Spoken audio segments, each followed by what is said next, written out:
దావీదు యెరూషలేము తన కోటలో ఆ తర్వాత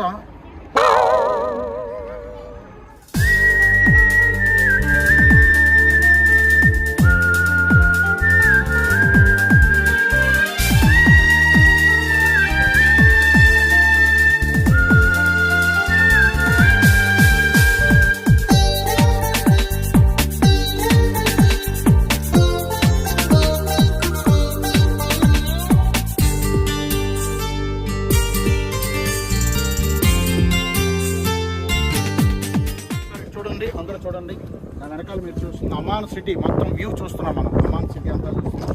క్రిందకి చూస్తే రోమనులు మొదటి శతాబ్దంలో రోమనుల ద్వారా కట్టబడినటువంటి యాంఫీ థియేటర్ మనం చూస్తున్నాం. కింద దానిలో ఇంచుమించు 6,000 మంది వీక్షకులు కూర్చుంటారు. రోమాకు సంబంధించినటువంటి అధికారులు వారు విలాసాల కొరకు, వారి ఎంటర్టైన్మెంట్ కొరకు అలాంటి థియేటర్స్ కట్టించుకొని, ప్రస్తుతానికి మనం సినిమా థియేటర్లకు వెళ్ళి ఎలా సినిమాలు చూస్తామో ఆ థియేటర్లో వారు ఆ రోజుల్లో నాటకాలు, నృత్యాలు, ఇలా ఇంకా వినోదాలకు సంబంధించిన షోలు చూడటానికి అలాంటి థియేటర్స్ పెట్టుకునేవాళ్ళు. జోర్డాన్లో ఇంచుమించు ఒక 30 నుంచి 50 థియేటర్లు ఉన్నాయి. కానీ ఇది అతి పురాతనమైనటువంటి యాంఫీ థియేటర్. ఇది ఒక 6,000 మంది కూర్చొని ఒకేసారి ప్రదర్శించే ప్రదర్శనను చూడగలిగినారు. So from here we can see the amphitheater. This is the biggest amphitheater in Jordan because in total in Jordan there are 13 amphitheaters from Roman time. I mean first century and second century, but we see the biggest one here in Amman from second century. Yes, and the capacity of this theater for minimum 6,000 people.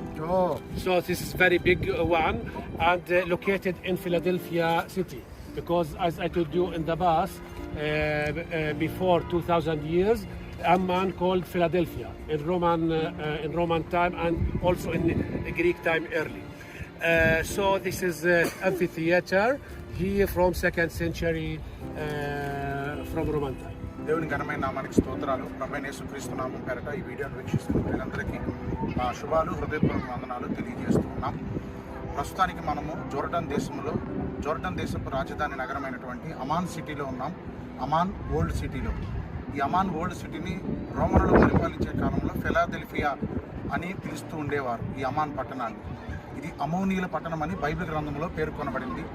అమోనీయులు ఎక్కడి నుంచి వచ్చారు అంటే లోతు కుమార్తెలు లోతు మతుడుగా ఉన్నప్పుడు చేసిన పాపాన్ని బట్టి పుట్టిన కుమారుడే అమ్మోను. ఈ అమ్మోను నుండి అమోనీయుల చరిత్ర పుట్టుక ప్రారంభమైంది. అప్పటి నుంచి అనేక సంవత్సరాల క్రిందటి వరకు కూడా ఇది అమ్మోనుగానే పిలువబడేది. తదుపరి దావీదు కాలంలో దీనిని రబ్బాతు అమ్మోన్ అని పిలుస్తూ ఉండేవారు. దావీదు యెరూషలేములో తన కోటలో ఉన్నప్పుడు అమోనీయులు ఇశ్రాయేలీలను బహుగా బాధపెట్టి వారిని అవమానించి, వారి గడ్డాలు గొరికేసి, వారి దేహాలను గాయపరిచి, వారిని అవమానంతో పంపించినప్పుడు ఈ విషయం దావీదుకు తెలిసి దావీదు సైన్యాధిపతి అయినటువంటి యోవాబును అమోనీయుల మీదకు పంపించి ఇక్కడ రబ్బాతు వారితో యుద్ధం చేస్తాడు. ఒక పక్కన యోవాబు, అలాగే ఊరియా, ఇంకా మిగిలిన ఇశ్రాయేలీల సైనికులందరూ హోరాహోరీగా ఇక్కడ యుద్ధం చేస్తూ ఉంటే దావీదు యెరూషలేములో ఉండి తన కోట గుమ్మముల మీద సంచరిస్తూ తన యెరూషలేం ప్రాంతంలో స్నానం చేస్తున్నటువంటి బత్షెబాని చూడటం, ఆమెను మోహించటం, బత్షెబాతో దావీదు పాపం చేయటం జరిగింది. ఆ పాపానికి పరిహారంగా దావీదునకు పుట్టిన తొలి సంతానాన్ని దేవుడు పరిహారంగా తీసుకున్నాడు. ఆ తర్వాత యోవాబు ఇదే ప్రాంతాల మీదకి వచ్చి గొప్ప జయమును పొందాడు. అమోనీయులను హతం చేసి గొప్ప జయమును పొందాడు. ఇప్పుడు క్రీస్తు శకం 1వ శతాబ్దంలో రోమనుల ద్వారా ద కింగ్ హేరోదు చక్రవర్తి ద్వారా కట్టబడినటువంటి ఈ అమోను ప్రాంతాలలో ఒకటైనటువంటి యాంఫీ థియేటర్ను మనం చూస్తున్నాం. చూడండి, ఇదంతా యాంఫీ థియేటర్ అండి. ఇదంతా కూడా అది స్టేజ్ మనం చూస్తుంది. అక్కడ స్టేజ్ అండి. ఆ స్టేజ్ మీద సింహాసనాసీనులయ్యి హేరోదు చక్రవర్తి, తన రాణి గారు, మరి కొంతమంది అధికారులు అక్కడ కూర్చుని ఉండేవారు. ఇదివైపు మనం చూస్తున్నది ఇదంతా గ్యాలరీ. దీనంతా కూడా గ్యాలరీ. ఇంచుమించు 6,000 మంది కూర్చుంటారు ఈ గ్యాలరీలో. యాంఫీ థియేటర్లో 6,000 మంది కూర్చుని రాజుల సంతోషం కోసం, రాజుల వినోదం కోసం పలు రకాల ప్రదర్శనలు ఇక్కడ జరుగుతూ ఉండేవి. నృత్య ప్రదర్శనలు, నాటిక ప్రదర్శనలు, ఇంకా రకరకాల ప్రదర్శనలు ఇక్కడ జరుగుతూ ఉండేవి. అవి చూచి రాజులు ఆనందించేవారు, వచ్చిన పట్టణ నివాసులు ఆనందిస్తూ ఉండేవారు. వారు ఇక్కడి నుంచే వారి సంస్థానికి, వారి రాజ్యానికి సంబంధించిన వినోదాలు జరుగుతుండే. అమాను పట్టణంలో ఇలాంటి థియేటర్లు 13కు పైనే ఉన్నాయి. కానీ అన్నిటికంటే ముఖ్యంగా ఈ యొక్క యాంఫీ థియేటర్నే ముందుకు తీసుకొస్తారు. ఇది అతి ప్రాచీనమైంది. తర్వాత ఎక్కువ శాతం జనాలు పట్టింది కూడా దీంట్లోనే.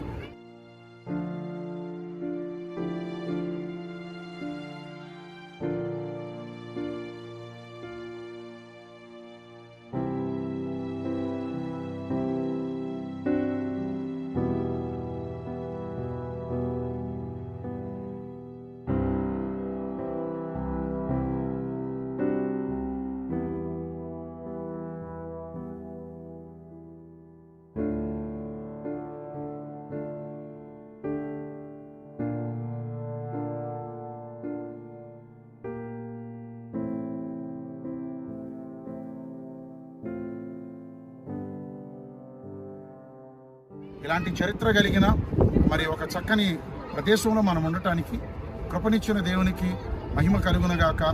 విత్ కెమెరా పర్సన్ వనజామేరి కాటూరితో మీ దైవజనుడు, మీ సహోదరుడు Katuri Prashanth Kumar signing off. God bless you all.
Video గనక మీకు నచ్చినట్లయితే దయచేసి లైక్ చేసి అనేకులకు షేర్ చేయండి.